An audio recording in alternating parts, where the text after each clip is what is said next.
let's talk about the 1975 album by the Beach Boys, Spirit of America.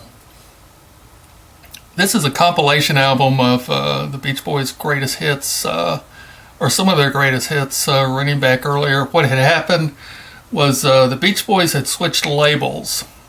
So at this time, they were actually recording for a new label. Capitol Records decided they'd take one more pass at getting some money out of the Beach Boys.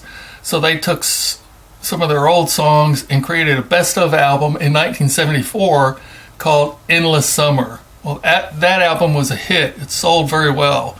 So they followed it up next year with this album in 1975, Spirit of America, which also is a compilation of some of their older songs. Now, if you went in the store to buy this in 1975, this is what you would have seen on the front. Now, remember, they were wrapped in plastic at the time, so you would have seen this, and then you would have been able to look at the back. That's what you would have seen in the back. You weren't able to open it up, and you weren't able to look on the inside. But you see, this has got just a fantastic cover on it. Looks like they went to a lot of work to put everything on here. One downside or strange quirk on this area right here is actually a sticker.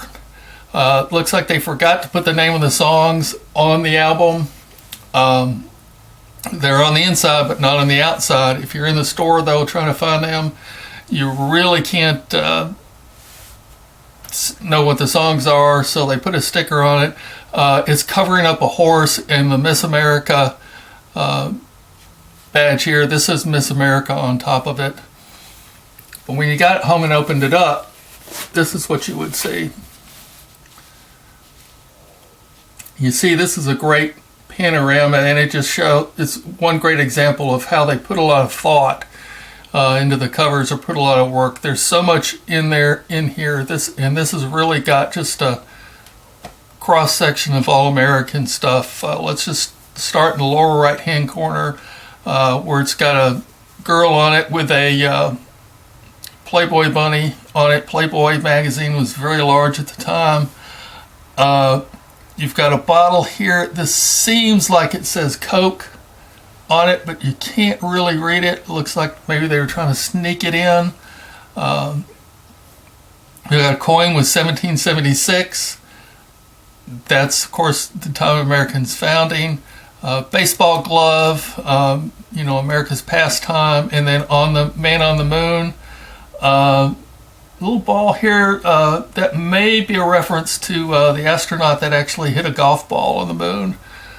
So apparently one of them snuck a golf club on there and hit a golf ball on the moon. Moving back over to the right side, there's an apple pie. Americana's apple pie. You've got an eagle on here, the Liberty Bell. One way, I'm not really sure what that means, other than it's just a normal street sign on here. Mickey Mouse with his ears, Native American. Remember, this is 1975. This is long before political correctness hit. You've got Mount Rushmore up here on the side. Even this part, the airplanes drawing the name of the clouds. That was very common at the time, skywriting. You have a superhero eating popcorn and a hot dog, both associated with movies, which is all American, and hot dogs are, baseball hot dogs and apple pie. Also all American. Down here at the bottom, you've got a turkey. Of course, you've got the stars in the background. You've got a lion. Strangely enough, it's got some wording here you can't read, so I'm not really sure what that means. Gangster looks like an old Chicago-style gangster. Peace sign. The anti-war movement was just starting to die down at this point, but it had been pretty big for about a decade. So, in 1975, the peace sign was still a big, important symbol. The woman here is from Miss America, the Miss America pageant. You've got Statue of Liberty, an American flag, a TV dinner, which was huge at that time. It was just a thing where they'd come in the little trays, looked like that. Got perhaps DeSoto, a Spanish explorer, Uncle Sam, surprisingly a red coat, speaking British. Apparently, I'm not sure why that's all American other than American roots. And then you've got footballer or player with cleats, fish. You've got the Goodyear blimp. And then, interesting, it looks like they snuck some politics in here too. AU is the symbol for gold, and H2O is the symbol for water, so it's Goldwater. Barry Goldwater ran for president as a Republican in 1964, so it looks like they stuck a little politics in there. Of course, the Beach Boys were always conservative group. They did support Republicans. They were very close to the Bush and Reagan administration. But it's surprising the record label kind of snuck that in there, because I'm pretty sure the Beach Boys weren't involved with creating this album because it was their former record company. But a lot of great stuff just here on the front. I'd like to talk a little bit about the logos that are on the front of this too, because they have snuck a lot of logos in here that you may not realize that are actually in here. There's the Playboy logo, which was a large magazine at the time. Capitol Records, that's really the record company's logo that's there, and it's over here. You kind of expect that, but you've got the Playboy logo. It looks like they snuck a Coke logo in here, or tried to. You've got Mickey Mouse is also on here. Miss America. The Goodyear blimp, it's not as big today, but it was a big time symbol at the time. And then you've got Puma, the Puma logo for Puma shoes. They only give credit for one in here, and that's the Mickey Mouse one. I'll show you that to you in a bit, but listed on the inside. But every other one, they've not written on here that they're using the permission for that logo. Let's talk a little bit about the fine print on here before we go to the look at the inside. We'll just start at the lower left. It's got the Capitol logo. In the middle, it's got EMI, which was the parent company of Capitol at the time. It's printed in USA. Let you know it's manufactured by Capitol Records, a subsidiary of Capitol Industries Inc., Hollywood Vine Streets, Hollywood, California, factories Los Angeles, California, Jacksonville, Illinois, Winchester, Virginia. It's interesting that they listed the factories on there. I don't know why they did that. They've also got a statement on here that this record is engineered and manufactured in accordance with standards developed by the Recording Industry Association of America, Inc., a non-profit organization dedicated to the betterment of recording, music, and literature. Again, they've got a statement in here letting you know that, hey, this is a standard record. And you see you've got the RIAA logo right over here. That you can see, and also the copyright. Actually, it's P 1975 Capitol Records Incorporated. Again, you've got the Capitol sign here up at the top. In this section, you've got letting you know that all selections were previously released on various Capitol singles and albums. So it's a it's a compilation album. There is no new material on here. You've got the album number on the front and the back up here. And you also have that on the spine down here. There's a number in parentheses, 0698. And at the top, you have the name of the album, The Beach Boys' Spirit of America. So actually a lot of fine print on the outside of this album, considering how much is on here. But as I said, this is a fantastic artwork. It's kind of a cartoon style artwork, or poppy cartoon. This was very popular in the late 60s, early 70s. These kind of look, it's also almost like a Peter Max look to it that gives you this kind of a collage of just kind of almost cartoony style stuff. Okay, let's talk about the inside. Now this is a folding album, so it comes up and it folds open like that. And as you can see, they put a lot of work into the inside too. A lot of folding albums, they kind of work on the outside, and the inside they just don't have much, but they really add a lot to the inside on this one. On the left side, you've got pictures of the Beach Boys. That is Dennis Wilson, Al Jardine, Brian Wilson, Carl Wilson, and Mike Love. Now, they had more members over the years, but that's the ones they chose to highlight in here. It's kind of a collage of all the Beach Boys through the years. In their various looks, they went from kind of a clean-cut band to kind of a bearded hippie look by this point. This picture down at the bottom is kind of interesting, though, in that it's all in dark shadow. It kind of contrasts with everything else, which is really clear. I'm not exactly sure why they decided to put this in at this point, but kind of mix up. But a lot of really great pictures of the Beach Boys through the years. Over on the right side, you've got Dick Clark, who was hosted a television show from the 1950s. American Bandstand probably went through the 1970s. I don't know if it was still on in the 80s. But the show was called American Bandstand, and you can see they've put enough name here to reference it. Again, it's kind of in that same cartoony style that the outside is in. Not quite a caricature, but a little bit of a cartoon look to it.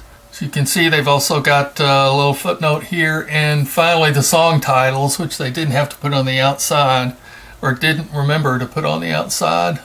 Interesting note here, just on the color, they've chosen purple, green, and gold for the colors. Those happen to be the colors of Mardi Gras in New Orleans, so I have to wonder if that was on purpose or accident that they made another reference to an American tradition or institution. But going back to this, the script font is Kaufman, which was developed in 1936. Looks like the other font is just Helvetica in an italic font. And then again, the colors are purple and green, and it looks like black, but I think when you get up really close on this, it looks like there's a little red in it when you really bring it up. But it's got the listing of all the songs on here: Dance, Dance, Dance, Breakaway, A Young Man Is Gone, 409, The Little Girl I Once Knew, Spirit of America, Little Honda, Hushabye, Hawaii, Drive In, Good to My Baby, Tell Me Why, Do You Remember This Car of Mine, Please Let Me Wonder, Why Do Fools Fall in Love, Custom Machines, Barbara Ann, Salt Lake City, Don't Back Down, When I Grow Up to Be a Man, Do You Want to Dance, Graduation Day.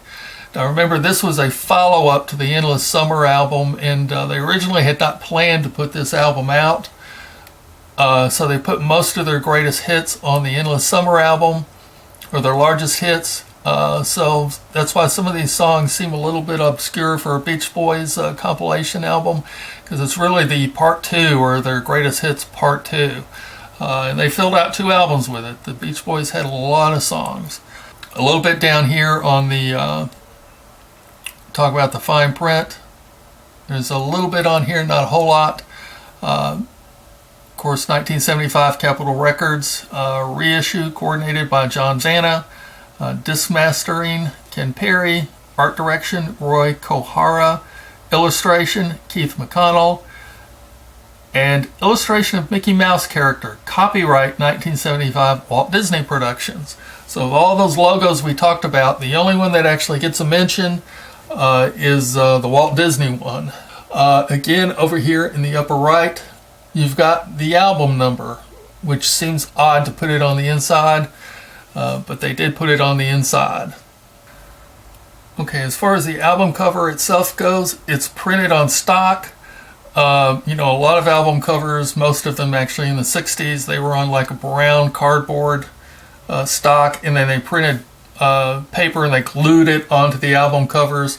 This one is printed directly on a white stock. Let me see if I can get you a view on it. And this is, I'm not sure exactly when they turned to this, but they're definitely well into it. You can see it's, if I can get this corner up here, see it's just glued at this point where it's stocked up on it. So it's white stock and it's just been directly printed onto the album cover, or onto the stock and then folded into the album cover. So there's no paper over glue on this at all. Okay, now let's talk about the album or the records themselves. Let's take them out of here to the side and look at the actual records. They come in a paper sleeve, which was pretty common for the time. This one is bent on the side, which is also pretty common. During the production in the factory, they just shove those things in there.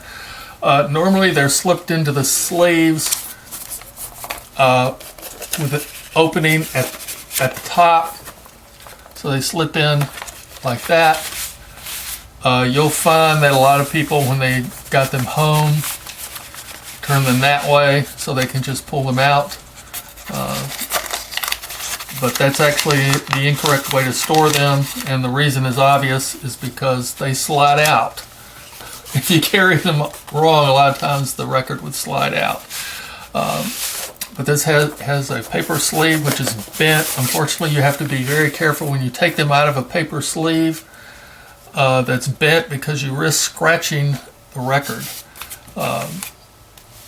Now these discs have the orange capital record label. There's nothing really special about these. At the time, a lot of times they would print, when they did artwork this extensive, they would also do the artwork on the label. They decided not to on this. It's the standard capital record orange label at this point. It says capital at the bottom. Has the album number SVBB-11384, and the list of the albums, that looks like it's probably Helvetica for the font on everything. Nothing really fancy on this. There is an interesting quirk on these though. If you notice that side 4, on the other side of that is side 1, which doesn't make any sense unless you understand how turntables worked at the time. So what they would do is they would take the albums and they would stack them on a turntable. So you would have side 1, and then you would stack another one that would be sitting on top of it, side 2. So they would stack and then they would drop. Not sure the best way to. So you play side 1, then you play side 2, and then you turn it over, and then the bottom record would be side 3, and then the next one side 4. So this album was made to be played on a turntable from the side 1, first song all the way to the last song. They expected you to play the whole album through, and they've made it easy for you by doing the sides like that. Most records didn't do that, so that's a nice touch by Capitol here on this album. Slide this back into their sleeves so I can help protect them. This has also got a nice little touch that you don't see very often. See where there's a lip here? It actually makes it easier to slide the record into there. If I can get it out of here. And you just slide it in there and into the sleeve it goes. And that is 1975's Spirit of America by the Beach Boys. This is a great album cover, nice piece of history. If you've ever seen this as a CD, it's horrendous what they did to this album cover. They just butchered it. But another great example of with albums back in the 60s and 70s, how much more you got than just the record and the music itself. They really made a whole event out of it.